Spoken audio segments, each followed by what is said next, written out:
you.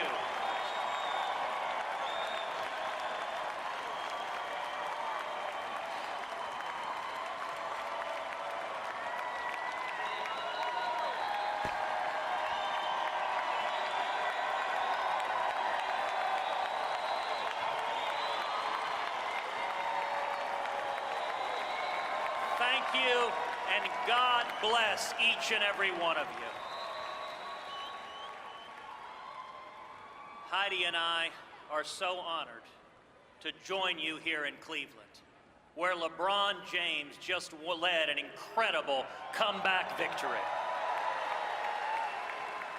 And I am convinced America is going to come back too.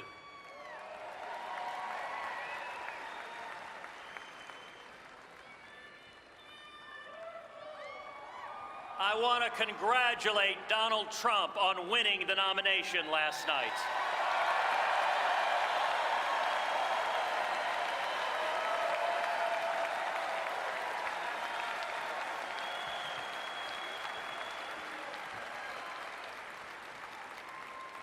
And like each of you, I want to see the principles that our party believes prevail in November.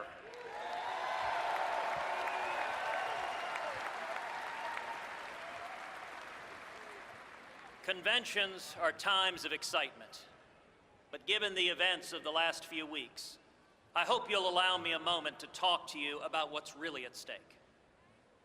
Just 2 weeks ago, a 9-year-old girl named Caroline was having a carefree Texas summer, swimming in the pool, playing with friends, doing all the things a happy child might do. Like most children, she relied upon the love that she received from her mom, Heidi, and her dad, a police sergeant named Michael Smith. That is, until he became one of the 5 police officers gunned down in Dallas. The day her father was murdered, Caroline gave him a hug and a kiss as he left for work. But as they parted, her dad asked her something he hadn't asked before. What if this is the last time you ever kiss or hug me? Later, as she thought of her fallen father and that last heartbreaking hug, Caroline broke down into tears. How could anything ever be okay again? Michael Smith was a former Army Ranger who spent 3 decades with the Dallas Police Department. I have no idea who he voted for in the last election or what he thought about this one. But his life was a testament to devotion.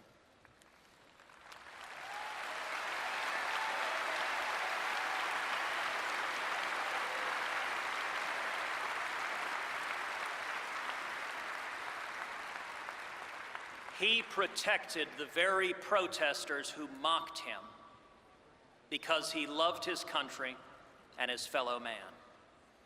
His work gave new meaning to that line from literature: to die of love is to live by it.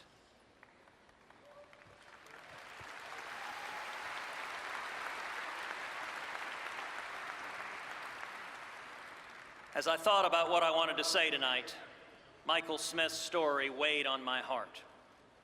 Maybe that's because his daughter, Caroline, is about the same age as my eldest daughter and happens to share the same name. Maybe it's because I saw a video of that dear, sweet child choking back sobs as she remembered her daddy's last question to her. Maybe it's because we live in a world where so many others have had their lives destroyed by evil in places like Orlando and Paris and Nice and Baton Rouge. Maybe it's because of the simple question itself: what if this, right now, is our last time? Our last moment to do something for our families and our country? Did we live up to the values we say we believe? Did we do all we really could? That's really what elections should be about. That's why you and millions like you devoted so much time and sacrifice to this campaign. We're fighting not for one particular candidate or one campaign, but because each of us wants to be able to tell our kids and grandkids, our own Carolines, that we did our best for their future and our country.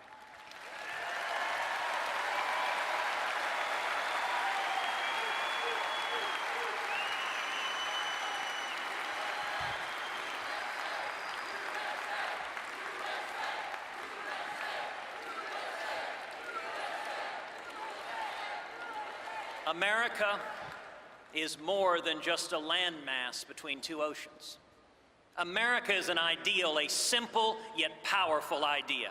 Freedom matters.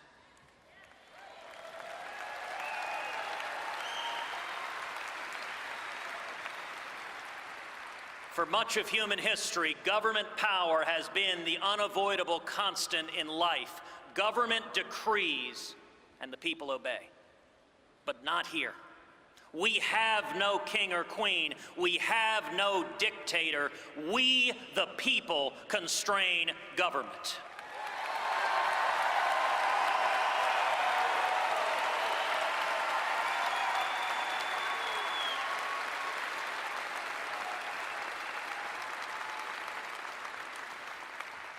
Our nation is exceptional because it was built on the 5 most beautiful and powerful words in the English language. I want to be free.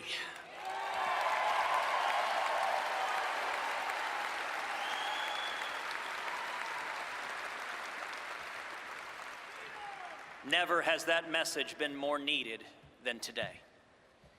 We stand here tonight, a nation divided.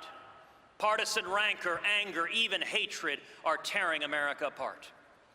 And citizens are furious, rightly furious, at a political establishment that cynically breaks its promises and that ignores the will of the people.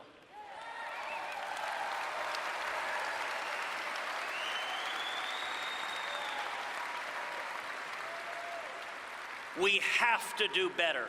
We owe our fallen heroes more than that.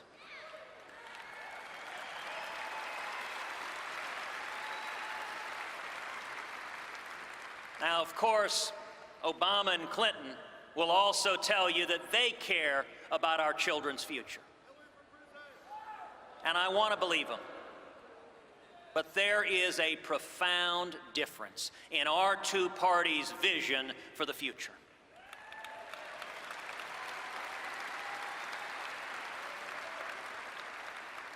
Theirs is the party that thinks ISIS is a JV team, that responds to the death of Americans at Benghazi by asking, what difference does it make? And that thinks it's possible to make a deal with Iran, which celebrates as holidays Death to America Day and Death to Israel Day. My friends, this is madness. President Obama is a man who does everything backwards. He wants to close Guantanamo Bay and open up our borders. He exports jobs and imports terrorists. Enough is enough.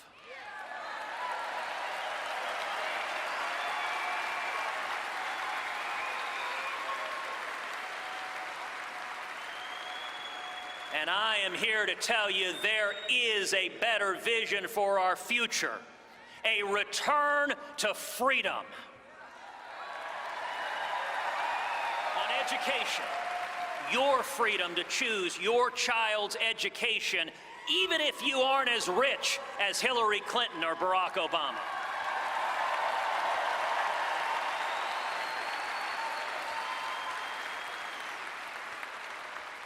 On health care, your freedom to choose your own doctor without Obamacare.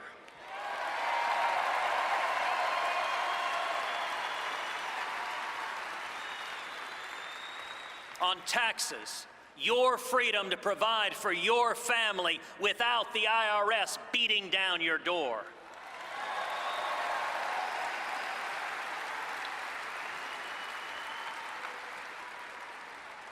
The internet, keep it free from taxes, free from regulation, and don't give it away to Russia and China.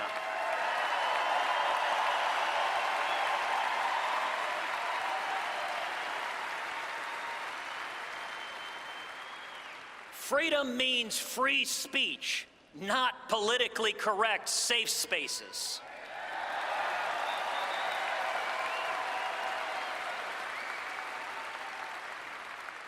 Freedom means religious freedom, whether you are Christian or Jew, Muslim or atheist.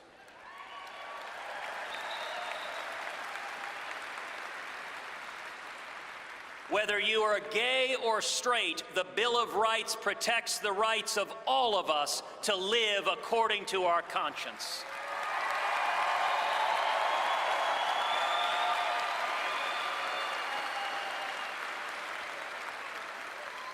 Freedom means the right to keep and bear arms and to protect your family.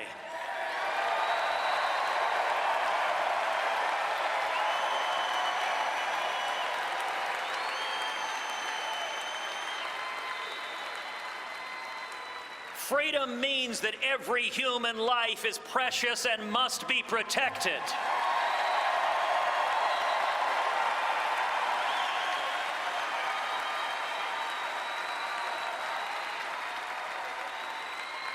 Freedom means Supreme Court justices who don't dictate policy, but instead follow the Constitution.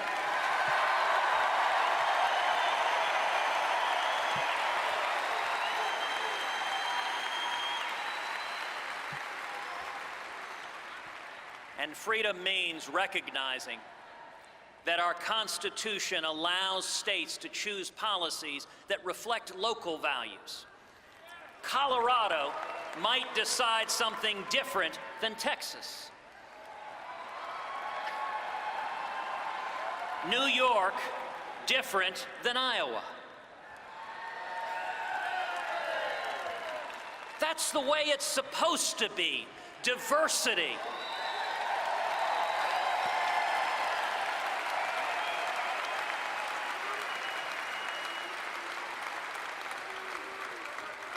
If not, what's the point of having states to begin with?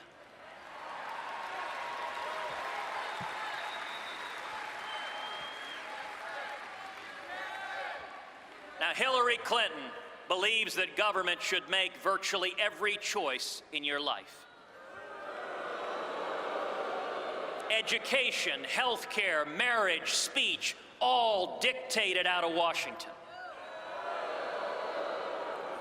But something powerful is happening. We've seen it in both parties. We've seen it in the United Kingdom's unprecedented Brexit vote to leave the European Union.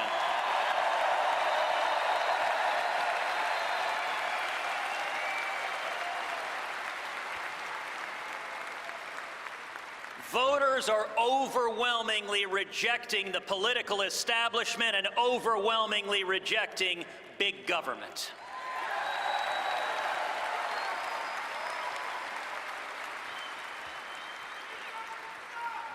That is a profound victory, and it is one earned by each and every one of you.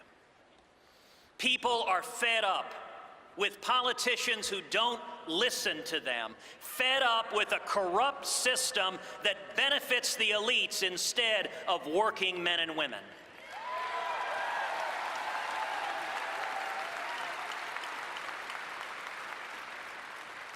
We deserve an immigration system that puts America first and, yes, builds a wall to keep America safe.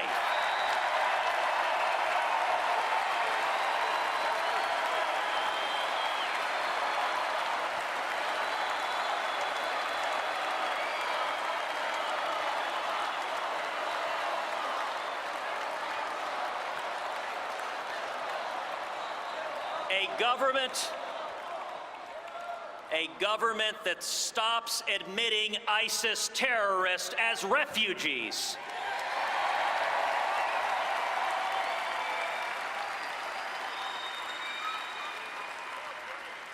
We deserve trade policies that put the interest of American farmers and manufacturing jobs over the global interests that are funding the lobbyists.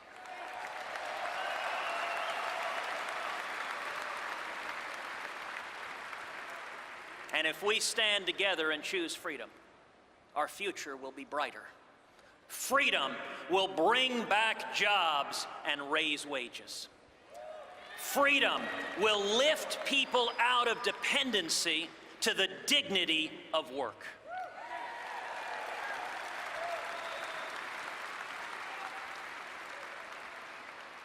We can do this. 47 years ago to this day, America put the very first man on the moon.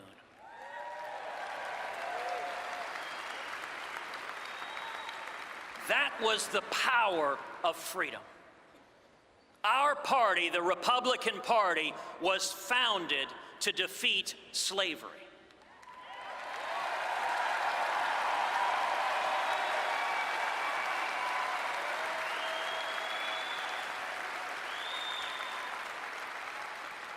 Abraham Lincoln, the first Republican president, signed the Emancipation Proclamation.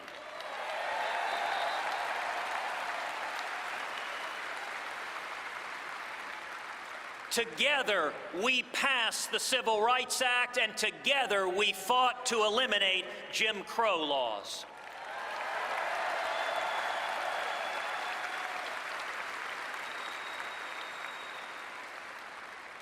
That's our collective legacy, although the media will never share it with you.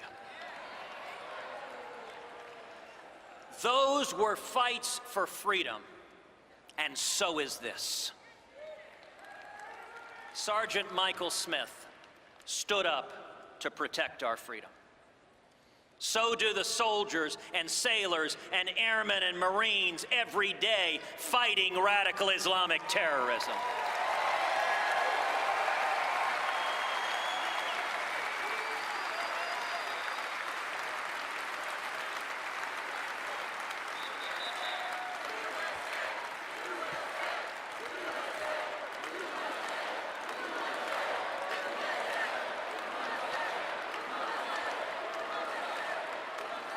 And so did the family of Alton Sterling, who bravely called to end the violence.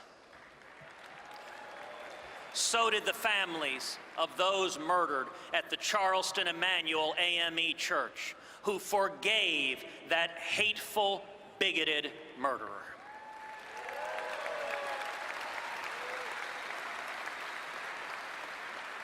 And so can we. We deserve leaders who stand for principle, who unite us all behind shared values, who cast aside anger for love. That is the standard we should expect from everybody. And to those listening, please, don't stay home in November.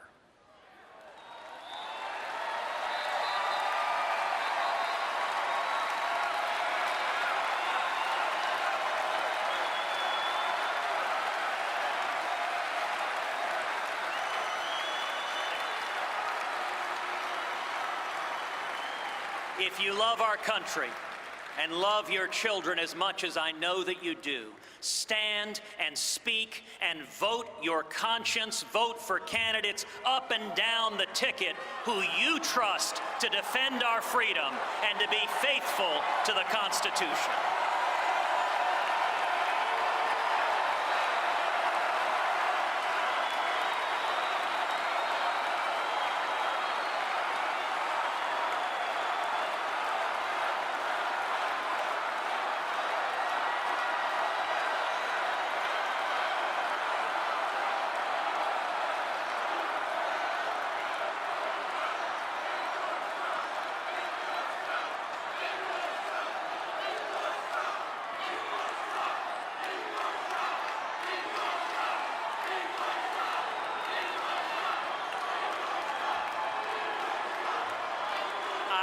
appreciate the enthusiasm of the New York delegation.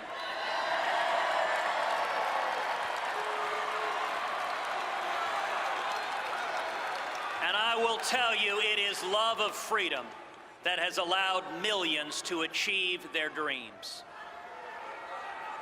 Like my mom, the first in her family to go to college, and my dad, who's here tonight, who fled prison and torture in Cuba, coming to Texas with just $100 sewn into his underwear.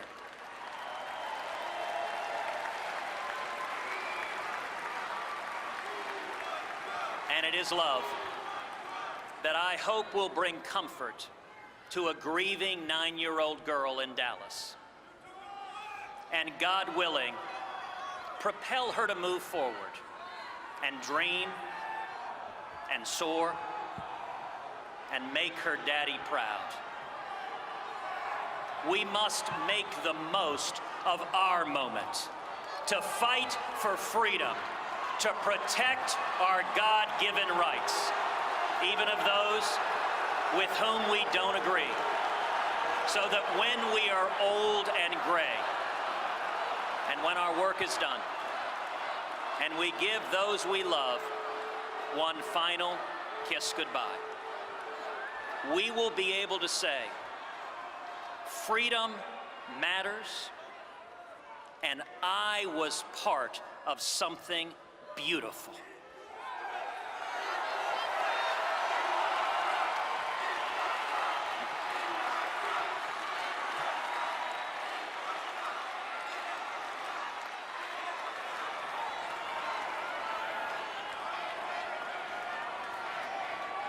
The case we have to make to the American people, the case each person in this room has to make to the American people, is to commit to each of them that we will defend freedom and be faithful to the Constitution.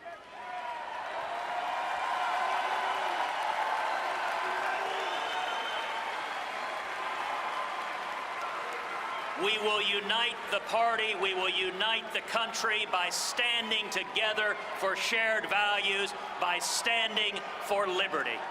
God bless each and every one of you, and God bless the United States of America.